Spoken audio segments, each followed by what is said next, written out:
No. Is that better? Are you in? Now you're in. It was cutting off your head. Okay, let's start with that. Do you want to hold your coffee? Sure. Okay. Just there you go. Happy St. Patty's Day. This was supposed to be a Christmas present. Christmas Valentine's Day. Oh, sure, that's cool. Let's see. You actually got their faces in there in this, huh? That's cool. All right, so tell me about what those socks mean, because the audience needs to know what the heck I gave you. So these are the faces of my 3 last puppies that I had from my first litter. So we got Smokey, Toby, and Snow. That's cool. Isn't that cute? There's 3 surviving. Yeah. Yeah, we should talk about that right off the bat. What got you in? Oh, let's just start here. Happy St. Patty's Day. Oh, that's right. Mr. Cesar Lucero. That's right. Not Irish. And I am Stephanie Howard. And we're going to talk about first thing. You're welcome. You're welcome. We're going to talk about why did you choose to get into breeding? And why French Bulldogs? Well, I always loved French Bulldogs. I always liked their ears, their face, their little like chunkiness. And like the wrinkles of the face. I always loved them. Like to me, that's cute. Is it your spirit animal? I want to say yes, because it's like they're playful, they're active, they're lazy, they're like a little bit everything, they're hungry. They're cuddable. Yeah, They're it's like I always love French Bulldogs. Always, don't know why, but. Like I am attracted to also like pit bulls, but I wouldn't have a pit bull like Too right risky. now because my kids are little. Yeah, well, and neighbor kids are little. Yeah, And but no, but either way too. Like I think it just you can't control a lot depends on the owner. If the owner's not attentive to the dogs, trains the dogs, loves the dogs. I have friends who are attentive to their pit bull and they still had to put it down. Seriously? Yes, it's just a risky breed. Don't do it. I have a babysitter who got her lip pulled off. Oh. See, that's one of the things too. Is like if you can't overpower your dog, then you shouldn't get that dog. Yeah, you just shouldn't get that dog. I'm sorry. There's no room in this world for pit bulls. We are going to agree to disagree on that one. Well, yeah, we don't really need them here. If you have a ranch, then maybe you do need it because of like coyotes or X reasons. Okay. To protect your herd. Okay. Or, yeah. Far away from me. Yeah. Okay. Far. All right. So, so you love French Bulldogs, but then you're like, I'm going to breed my French Bulldog. I'm always like that though. That's just me. I just throw myself out there. I think so. Like it's weird. I can never understand why. Like I just like even too with when I bought my trailer, I didn't know how to drive a trailer. None of my family members knows how to drive a trailer. Nobody has a big truck in my family. Like I was the first to get a big truck, lift it, fix it up, and then get a trailer right off the back. Yeah. So it's like if I don't do it, and if I don't jump, nobody's gonna do it. I guess, for me, kind of like for me or help me with. You're so curious though, because not only trucks and trailers and French Bulldogs, like chickens. Well, chickens, and not only chickens, but limes and avocados, and like you have this farming, not just farming, but like producing, like gene in you that you want to like harvest. I guess it's my background. I guess a lot has to do, I guess, with my background, because apparently I'm like 65% Aztec, native Aztec. So you also do human sacrifice? Yeah.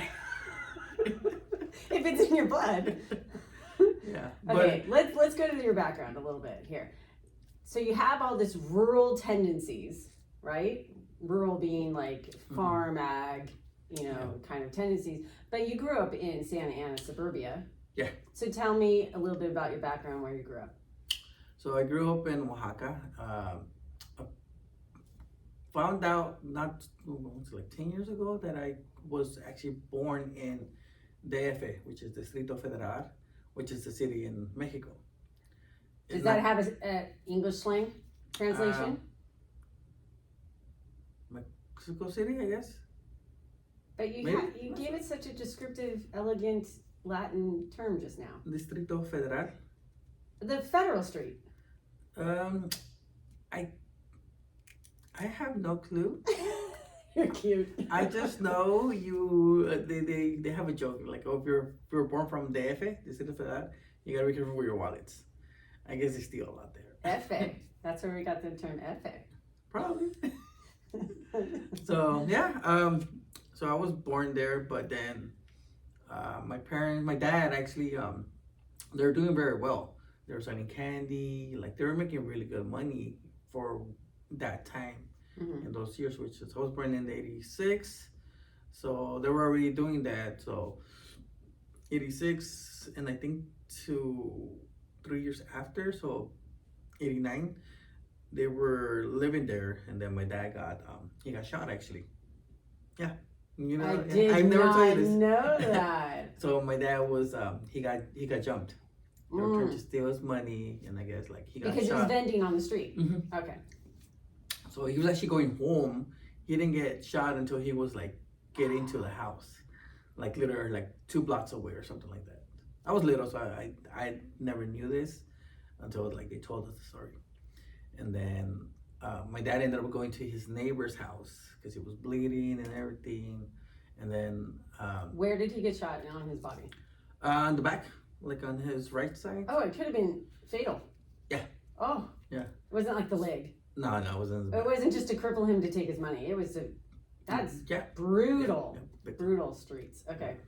So, well, I'm telling you, they steal there. Yeah. Yeah, but fatally. Yeah. Like, there's one thing to wipe a guy of his money for the day, and then there's another thing to take his life, to wipe his money of the day. Yeah.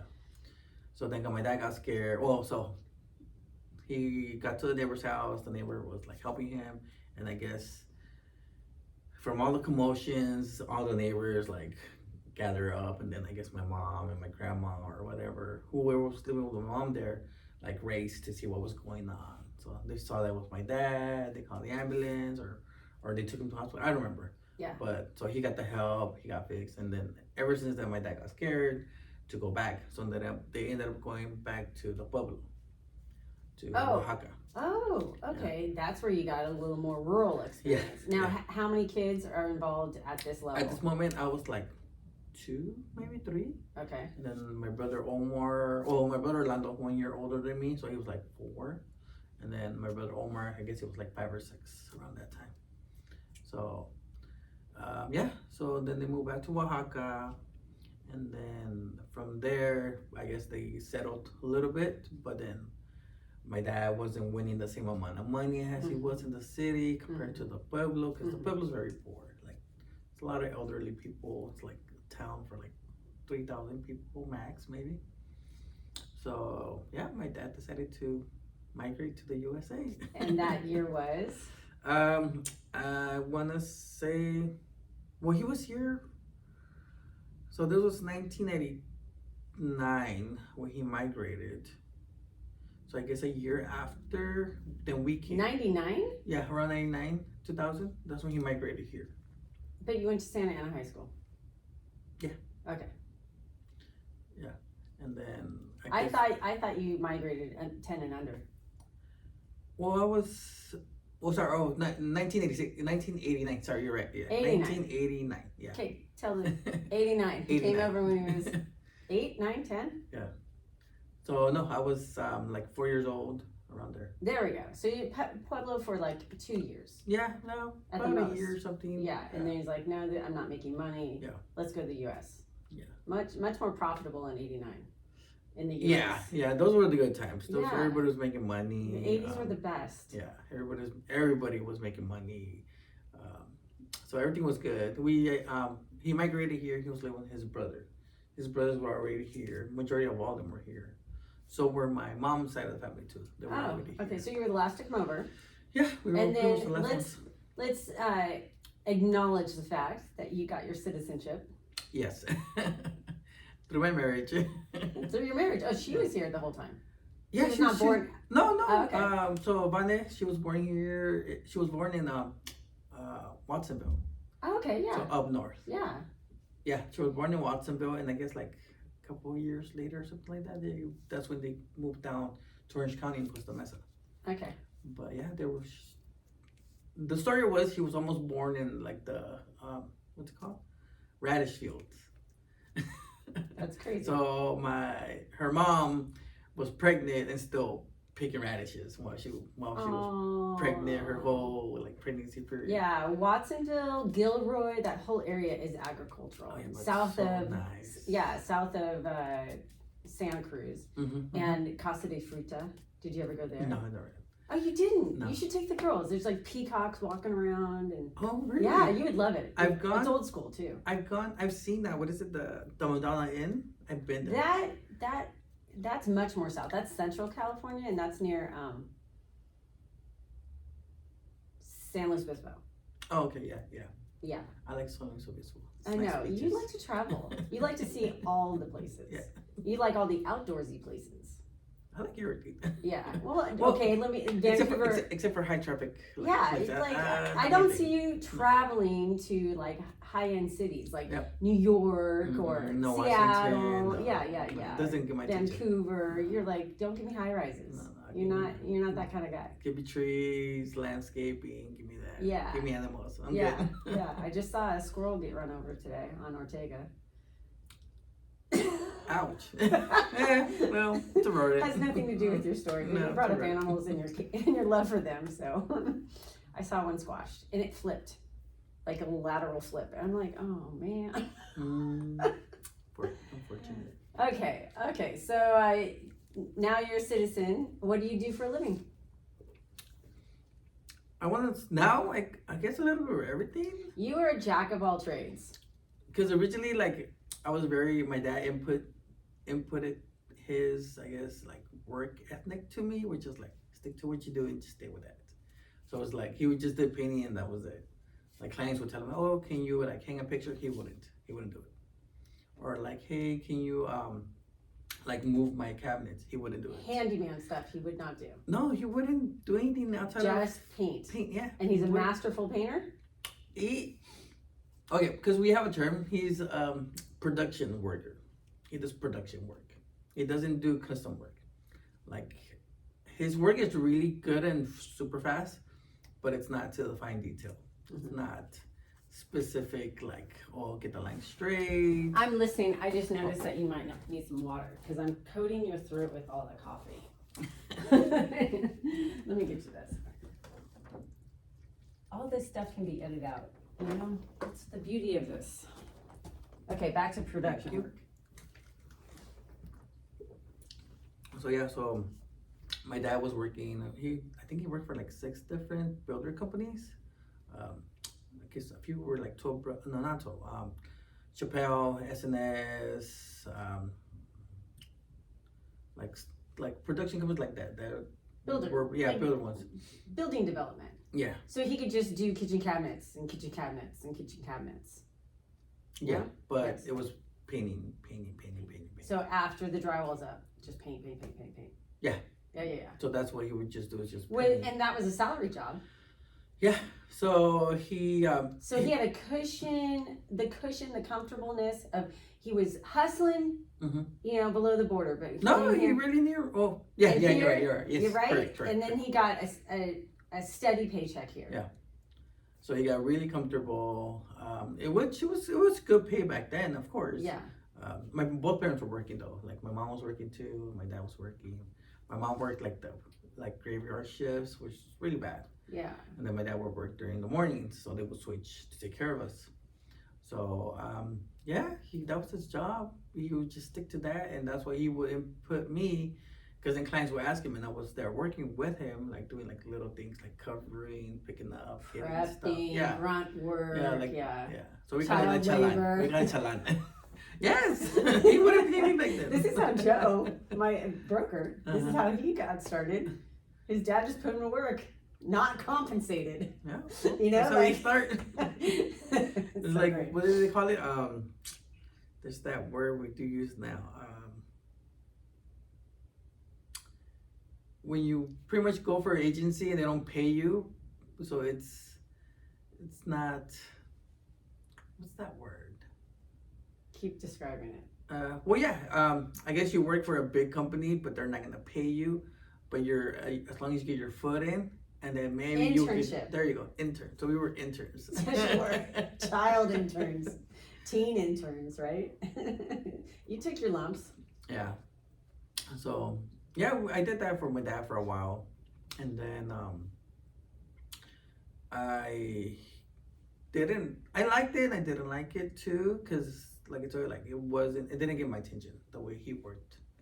So I started working for Quiznos because of my brother. Oh, Quiznos, Yeah. Sandwich. Yeah. Okay, I didn't know you were in food service ever. Yeah, I was actually working for Quiznos for 9 years. Okay, so you're how old? So this was when I was in high school. This is your first American so like high school 16 job. 16 years old? Maybe 16. 17? Okay, so you're 16, 17 years old, and this is Cesar Lucero, in my opinion.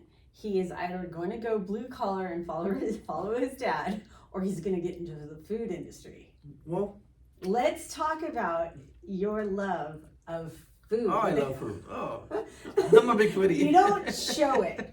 You're not a substantially obese guy, but you could pack it away. I've seen him pack it away. Yeah. So let's talk about food. Let's take a little divert from your backstory to food. Why do you love food, and why is every plate you serve me so colorful? I don't know. I guess I'm a visual learner, and then too I love taste. So it's like it goes hand to hand with cooking. Yeah. Because it has to look appetizing for you to want to eat it, for you to enjoy it. And it's got to smell good. It's got to taste good. It's got to look good. I'm like, just like your women. No, I don't know about that. They gotta look good. They gotta smell good. They gotta taste good. Well, it's true. You have to. Come on, it's everybody. I don't know. I when it comes to food and my women. You have the woman. I know. I'm joking. When it comes to food, though, it's so functional for me. It's like I need to eat for caloric intake because I need energy to get through my day. I am very basic and boring when it comes to food. I'm not a foodie. I know. Right? But you bring food alive, and you're such a sweet blessing to me because, otherwise I wouldn't have a really good plate of food in front of me, right? Like you just brought some food to me with portobello mushroom. Yeah. Like this man's single. He's available. Yeah. So I love food. I love to eat food. I actually do love to cook. You do. I hate to cook. A lot of it. And it shows. When I can cook. My mom was a great cook. I can get stuff done, but it shows. And it shows in your expression of what you put in front of people. Mm-hmm. Food-wise. You're a good cook. Yeah. And you like to source it. It's not just about what you put. What needs to where it needs to come from. Like I will go out of my way for like one ingredient that I know it's really good, and then I'll go on my way even though it's like 10 minutes to go get it. Yes. Or it's not the same store. Like I'll go to 3 different stores just to get what I need because I know it's gonna be a good dish. And quality produce too. Like like a yellow raw chicken with yellow skin on it is a healthy chicken compared to the store bought, which is mostly like kind of like bleached, like it white. Looks white. Yeah, and it's because it wasn't farm raised or cageless. Right? So I guess it has to do with like if you love something, you're gonna like learn about it. You want to learn about it. I love people, and that's why we're doing this. I know. I love people much more than you love food. Maybe. Most likely. Okay, so let's get to that. My favorite question for all my guests so far is, how did we meet, and why do we get along? So we met because what was it, through Astrid? Yeah. So Astrid was working with James. My ex. Your ex. Let's be clear. Well, that's why I said James. So we guys were together. So I started working for you guys, and I guess you connected because you were the one at home. You were the one with the vision. So you were the one that I had to communicate to get it all done. Yeah. Started. Let's be clear for the audience. So he came to my house because my ex and I would renovate our homes. So we would live in them and flip them. And my ex and I were very qualified at changing up floor plans, removing walls, opening up spaces. And we had a vision for the space planning, which is my forte. but see, and my ex was very handy in a very brute way, right? Like he could get stuff done, right? And he was a very good grunt worker. But Cesar would come in and finesse everything. Yeah. Right? You're smooth professional. I would smooth it out. Anything that James did wonky, Cesar would make it look as if there was no mistakes, no sloppy construction whatsoever. We were DIYers. No offense to James, but it's just we were learning as we go. And you would come in and paint the place and fill all the patches that need to be patched and do all the handyman work that your dad was reluctant to do, right? So you're jack of all trades, and I'm like, I'm never letting you go, never ever. And someday in the future, I'm professing this, that we will work together on a flip home for sure, definitely. Yeah. So that was a little more explanation for the audience. Which I'm liking. Because she's like, the vision for what? Actually, I really love clientele that I get along with, which I got along well with you. I love going back to even though it was like Trump on scene. Remember back then, Trump was on scene, and I told you I might be voting for Trump, and your eyes got like this big. How could I, right? Because your culture was getting excommunicated in their minds. They were going to be redistributed back to their homelands. Yeah. And so it was a scary time for you. And I was naive, a housewife, wanting capitalism back in the government. And so we, even with that difference, that political difference, we hit it off. Yeah, well, we never let it get between us, right? Well, I don't like to let religion and politics get into relationships, because I think it kind of really doesn't have to dictate like who you're with, who you associate with, who you want to be around with, and it's too like it creates division. I'm like, that's like the worst thing you can do, because then I'm the one that I'm trying to get away from, which is like total ignorance right there. Well, and I appreciate that, because you could have been offended. Yeah. In today's culture, you had the right to be offended and walk away and call me a white woman and leave me alone for the rest of my life, right? I think you only get offended if you let it get to you. That's why. I don't let that get to me. No. I'm like, why would it? Like literally, like, and I don't like to like push people away. I don't like to like create walls between us. It's like, why, when we already have all this hate everywhere else? Yeah.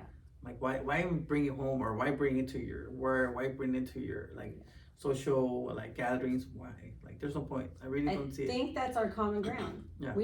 We break down barriers.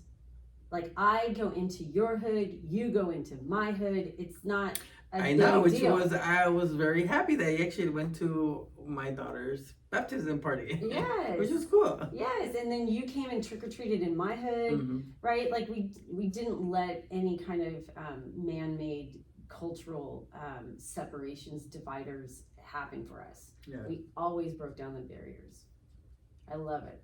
I think that's why we get along. Also, you're much younger than me, right? Are you even 40 yet? No, 37. Good Lord. Yeah. Good Lord. Almost there, almost 40. I got three more years. So I asked Kevin this as well, because he was on the first podcast. Kevin's my neighbor. And I said, can men and women have platonic relationships? Because you and I do.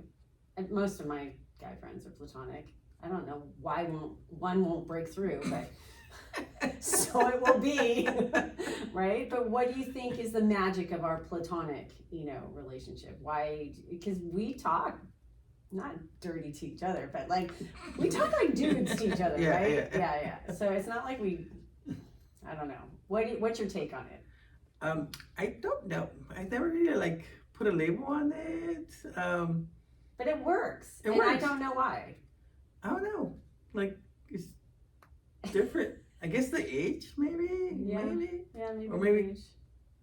I don't know. I guess nowadays too, a lot of girls like you're not in that new era. So what I've noticed in the new era, right away, when a guy talks to the girl automatically thinks, oh, he's trying to hook up. Automatic off the So back. Their wall's right up. Yeah, right away. Or it's down and they're like, come on, let's do it. Yeah, and then it's cheap. Correct. Then it's cheap and short-lived. Yeah. So I've noticed that a lot, and a lot of girls are very defensive, and I guess that's the new norm nowadays. They're not open. Yeah, so they're not open to just the relationship, and I guess it's too like a lot has to do with like social media because everything's put out there, and then more, I guess girls or women are flaunt themselves more. Mm-hmm. So I guess that's the new like attraction to guys. Yeah. So it's either you get it or you don't. Yeah. So, but we're not in that era. No. We were never in that era where it's like we're out there like that. Peacocking. Yeah. Yeah. So we were more like oh, the traditional way, like date, and then we'll see what happens. Did you hear that? He's ready. What are you looking for in a woman? And do you see yourself married again? Because you know how I feel about the... Off the back, the marriage, no. I don't see myself getting married anymore. Living together, most likely. But Do you want one for the rest of your life? Yeah, I Okay. do. I do. Yeah. Like, I do want to settle with somebody. Settle. We're not settling ever again, right? No. Like I know. Like, put foundations to I it. know. Yeah, we're going to build, right? We're going to find our significant other and elevate. Yeah, grow with each other. Yeah. Like, grow, like, help each other grow more. Yeah. Yeah, well, yesterday I was with my cousin. We were at a family gathering. And I was talking to my cousin, and she's 24. Does she know anyone? No, well, no, we didn't talk about that. Well, Seriously. we were mostly talking about Every social gathering you go, you have homework, and that is to ask the Bettys in the group if they have someone they know. For you. I'm still working on me. I'm still working on me. I think you're ready. I'm still building on me. I think all guys, they want to offer more. And I guess I want to offer more than what I used to when I first started. Especially because I have kids. I'm going to stop you right there. You have so much to offer, and you feel like maybe not what materially you want to offer. Mm-hmm. You feel like you're not there, but you have so much to offer. You would come highly referred by me, not just for painting. Thank you. If I knew anyone. Yeah. So I would want to settle with somebody, but not so materialistically. Like I don't care if she has like a new car, as long as she has a good car. No, but you want to be in a place where you're not like your living setup is different. Yeah. That's why too. Like right now, I'm not ready for that. I'm ready. I'm ready to get you there. I'm in real estate, and so I'm sending him listings. Come on. Let's take the leap. But yeah, like I would date somebody. Like I would like want to go on dates, like do the whole like going out. How long do you think it will take you from dating to commitment? Don't know. I guess it depends on the person.